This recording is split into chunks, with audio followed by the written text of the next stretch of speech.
Assalamualaikum warahmatullahi wabarakatuh. Pengenalan Mahkamah Syariah di Malaysia.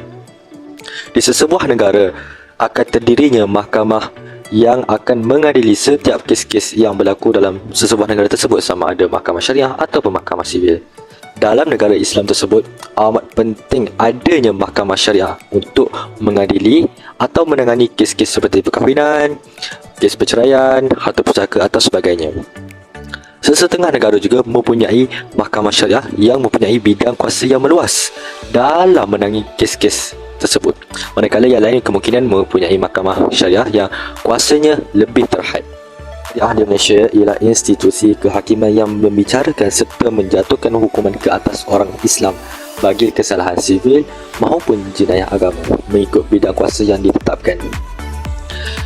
Dalam setiap negeri yang berada dalam Malaysia juga terdiri mahkamah syariah negeri di mana ianya berfungsi untuk mengadili, untuk membuat keputusan dalam hal-hal yang berkaitan dengan Islam. Sistem kehakiman syariah di Malaysia ini berfungsi secara seharuan seiring dengan sistem mahkamah sivil yang berlaku dalam negara ini. Mahkamah syariah merupakan satu dari dua kehakiman yang bergiat aktif di Malaysia selain daripada mahkamah sivil yang mengadili perkara-perkara yang melibatkan orang bukan Muslim. Sejarah penubuhan Jabatan Kehakiman Syariah Malaysia. Jabatan Kehakiman Syariah Malaysia atau lebih dikenali sebagai Mahkamah Syariah ditubuhkan buat pertama kalinya pada tahun 1995 di Pulau Pinang, Malaysia. Pada waktu itu, Mahkamah Syariah hanya mempunyai kuasa untuk menguruskan sesuatu perkara yang melibatkan kemampuan orang Islam sahaja, seperti masalah harta pusaka, nafkah, iddah, muta'ah dan lain-lain lagi. Mahkamah ini merupakan badan kehakiman tertinggi dalam sistem kehakiman syariah pada ketika itu. Perlembagaan Malaysia telah dipinda sehingga membolehkan Mahkamah Syariah mempunyai kuasa yang lebih luas pada tahun 1988. Oleh itu, Kerajaan Malaysia telah menubuhkan Jabatan Kehakiman Syariah pada tahun yang sama di bawah Kementerian Hal Ehwal Agama Islam. Sultan pula telah dilantik sebagai Ketua Agama dan mempunyai bidang kuasa mengenai perkara-perkara yang berkaitan dengan hal-hal agama Islam.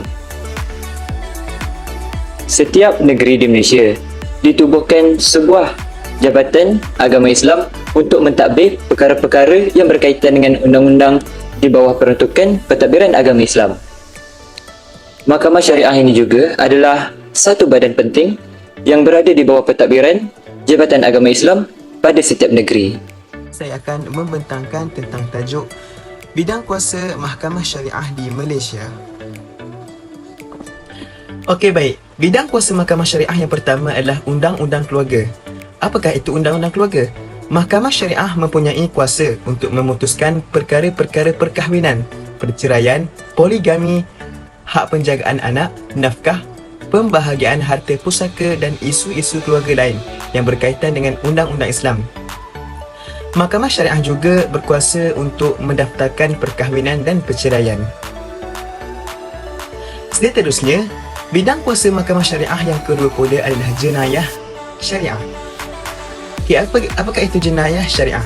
Mahkamah Syariah mempunyai bidang kuasa dalam kes-kes pelanggaran undang-undang syariah, termasuk kesalahan moral seperti minuman keras, judi, zina dan sebagainya.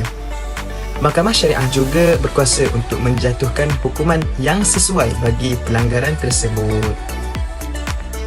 Okey, baik. Selain itu, bidang kuasa Mahkamah Syariah yang ketiga pula adalah harta pusaka dan hibah. Okey, Mahkamah Syariah berkuasa untuk menangani isu-isu waris dan pembahagian harta pusaka mengikut undang-undang Islam. Ini melibatkan penetapan pewaris, penyelesaian pertikaian harta pusaka, pengurusan harta anak yatim dan sebagainya. Justru itu, bidang kuasa Mahkamah Syariah yang keempat pula adalah wakaf dan hibah.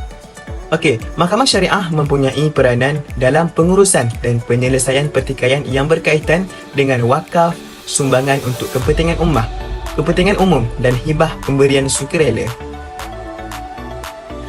Dan akhir sekali, bidang kuasa Mahkamah Syariah yang kelima adalah pengurusan harta bersama. Okey, mahkamah syariah boleh menangani pertikaian yang berkaitan dengan pengurusan harta bersama antara suami dan isteri, termasuk pembahagian harta semasa dan selepas penceraian.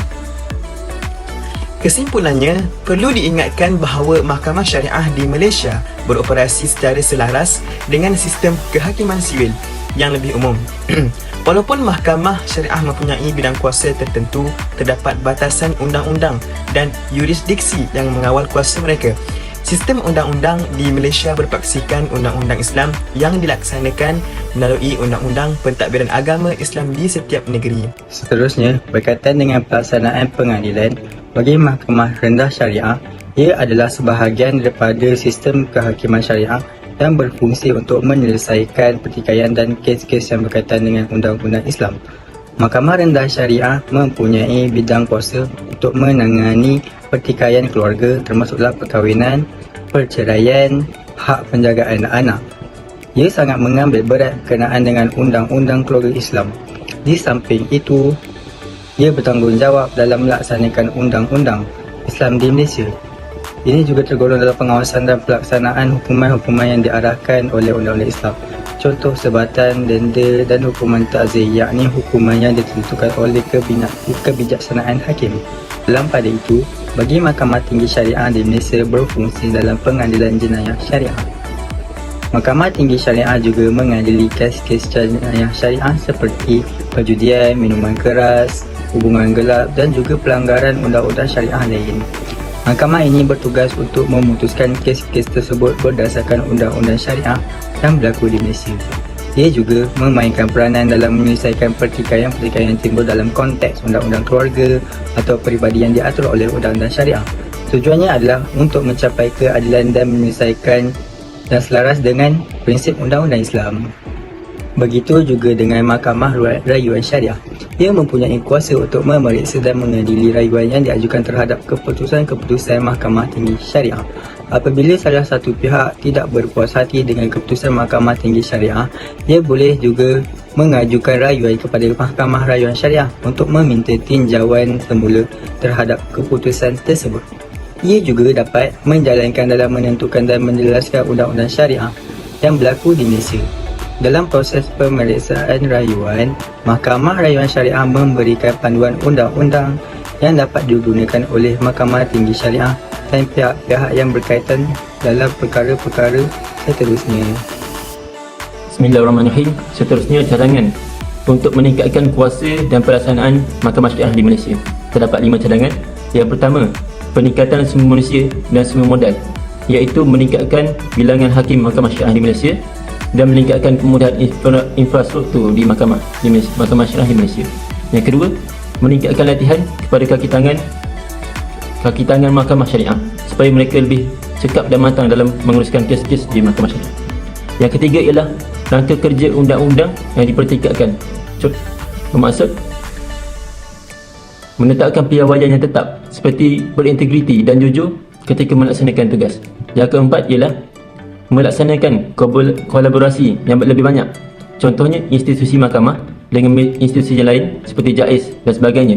Ini akan menghasilkan pertukaran idea yang lebih banyak dan lebih baik. Yang terakhir ialah kesedaran dan pendidikan awam. Dapat 2. Yang pertama ialah kepada institusi pendidikan seperti di sekolah dan universiti. Yang kedua adalah kempen kepada masyarakat awam untuk mengelakkan mereka bersangka buruk ataupun salah faham terhadap Mahkamah Syariah di Malaysia tanpa mengetahui realiti yang sebenar. Sekian saja dari saya. Terima kasih.